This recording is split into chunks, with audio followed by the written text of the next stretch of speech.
안녕하세요. 2025년 10월 13일 월요일입니다.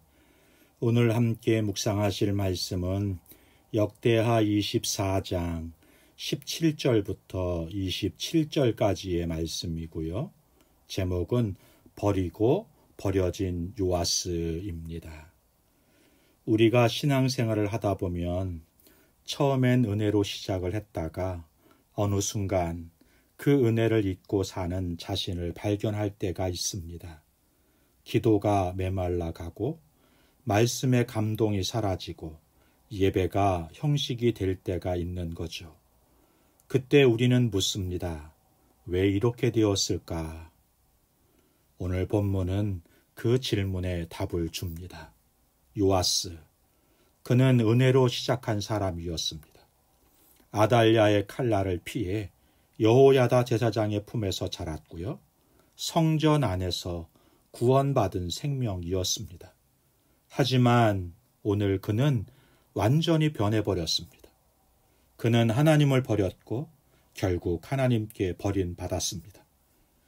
이 이야기는 단지 한 왕의 타락 이야기가 아니에요. 하나님을 잊을 때 인간은 어떻게 변하는가, 그리고 그 속에서도 하나님은 어떻게 일하시는가를 보여주는 거울이 되는 것입니다. 본문을 함께 보죠.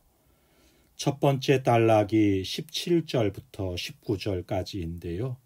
여호야다가 죽은 후에 신앙의 뿌리가 드러난 요아스의 모습을 보여줍니다. 여호야다가 죽자 요아스의 인생은 급격히 기울기 시작했어요. 17절입니다. 여호야다가 죽은 후에 유다 방백들이 와서 왕에게 절하매 왕이 그들의 말을 듣고, 요아스의 신앙은 대리 신앙이었던 것 같아요. 그는 여호야다의 영향 아래에 있을 때는 신실했지만 여호야다가 죽자 그의 믿음은 함께 사라졌던 것입니다. 요아스의 신앙은 하나님과의 관계가 아니라 사람에게 의존한 믿음이었던 것이죠. 그는 여호야다의 하나님을 섬겼지 자신의 하나님을 섬기지 않았던 것입니다. 사람을 의지하는 신앙은 이렇게 오래가지 못하고 그 뿌리가 나중에는 드러나게 되는 거예요. 이제 유다 방백들이 왕을 찾아와 아첨합니다. 왕이시여, 이제 당신의 시대가 왔습니다. 그 말에 요아스의 마음이 흔들리는 거죠. 그는 하나님이 아닌 사람들의 존경을 원했던 것입니다. 그 결과는 명확해요. 18절입니다. 그들이 그의 조상들의 하나님 여호와의 전을 버리고, 여기 버리다라는 단어의 의미는 단순히 떠났다는 의미가 아니에요. 관계를 끊고 손을 떼는 행위를 말합니다. 요아스는 하나님을 무시한 게 아니라 관계를 단절했던 거라는 거예요. 이것이 영적 타락의 시작입니다. 신앙의 위기는요, 항상 관계의 단절에서 시작이 돼요. 하나님을 버리는 순간 그 마음에는 공허가 들어옵니다. 그 공허는 그 세상의 소리로 채워지죠.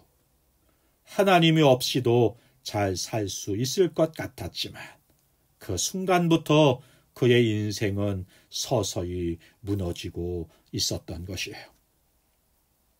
두 번째 단락이 20절부터 22절까지인데요. 요아스는 하나님의 경고를 거부합니다. 하나님은 요아스를 그냥 내버려 두지 않으셨습니다. 하나님은 늘 경고의 은혜를 주시잖아요. 20절입니다. 하나님의 영이 제사장 여호야다의 아들 스가랴에게 임하매, 스가랴는 요아스에게 하나님 말씀을 전합니다. 너희가 여호와를 버렸으므로 여호와께서도 너희를 버리셨느니라. 이 말은요, 그냥 저주가 아니에요. 하나님께 돌아오라는 마지막 호소인 것이죠. 그러나 요아스는 듣지 않았습니다. 그는 진리를 불편해했습니다. 진리를 듣는 대신 그는 진리를 침묵시키기로 선택합니다. 21절이에요. 그들이 왕의 명령을 받고 스가랴를 여호와의 전뜰 안에서 돌로 쳐 죽였더라. 요아스는 여호야다의 은혜를 잊었고 그의 아들을 죽입니다. 은혜를 잊을 때 인간은 은혜를 해칠 수 있는 거예요. 그의 손이 하나님께 향하던 손이 이제는 하나님의 사람을 치는 손이 되었던 것입니다. 그의 마음은 더 이상 하나님께 열려있지 않았어요. 진리를 듣지 않으면 결국 거짓에 설 수밖에 없는 것입니다. 요아스는 스가랴의 죽음으로 하나님의 음성을 완전히 차단했습니다. 그리고 그 순간 그의 인생의 방향은 바뀝니다. 하나님을 버린 자는 결국 하나님께 버림받습니다. 세 번째 단락이 23절부터 27절까지인데요. 버림받은 왕의 마지막 모습이 기록이 되네요. 요아스는 여전히 왕이었고 여전히 권력을 가졌습니다. 하지만 하나님의 임재가 떠난 사람은 아무리 큰 왕자에 앉아 있어도 가장 외로운 사람입니다. 24절이에요. 아람 왕이 적은 군대로 왔으나 여호와께서 그들의 손에 심히 큰 군대를 넘기셨으니. 네, 전쟁은 하나님이 개입하신 심판의 도구였습니다. 요아스는 큰 대군을 이끌고도 전쟁에서 패하고 부상을 입고 돌아왔지만 그를 지키던 신하들이 반역을 일으켜서 병상에서 그를 죽입니다. 그는 성전에 묻히지 못하고 왕의 묘에도 들어가지 못했습니다. 그의 삶은 철저히 버려진 인생으로 끝납니다. 그는 하나님을 버렸고 하나님께 버려졌으며 사람에게도 버려진 것입니다. 이 장면은 단순한 비극의 이야기가 아니에요. 이것은 하나님 없는 신앙의 마지막을 보여주는 경고인 것입니다. 하나님과의 관계가 끊어진 사람은 아무리 성공해도 결국 무너지게 되고요. 은혜를 잊은 자는 결국 모든 것을 잃게 될 것입니다. 사랑하는 성도 여러분, 요아스의 이야기는 슬픈 결말로 끝납니다. 그러나 이것은 경고이자 동시에 복음의 문을 여는 이야기가 됩니다. 요아스는 하나님을 버리고 버려진 왕이었지만 예수 그리스도는 하나님께 버려지심으로 우리를 다시 품으신 왕이십니다. 엘리 엘리 나마 사박다니 나의 하나님 나의 하나님 어찌하여 나를 버리셨나이까. 예수님은 버림받은 요아스와 달리 우리 대신 버림받으심으로 하나님과의 관계를 다시 잊게 하셨습니다.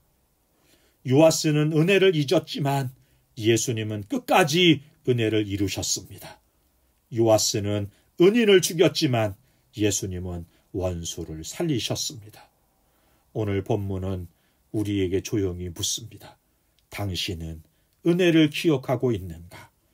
하나님보다 사람의 말에 더 흔들리지 않는가 말입니다.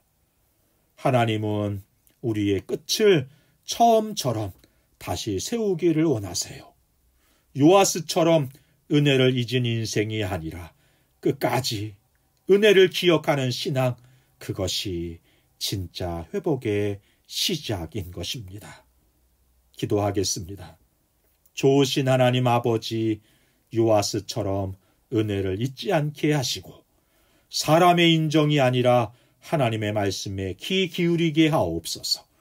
경고의 말씀 앞에 마음을 닫지 않고 회개의 문을 열게 하여 주옵소서. 하나님을 버린 인생이 아니라 버려진 나를 붙드신 주님의 은혜 속에 서게 하여 주옵소서. 예수님의 이름으로 기도하옵나이다. 아멘. 감사합니다.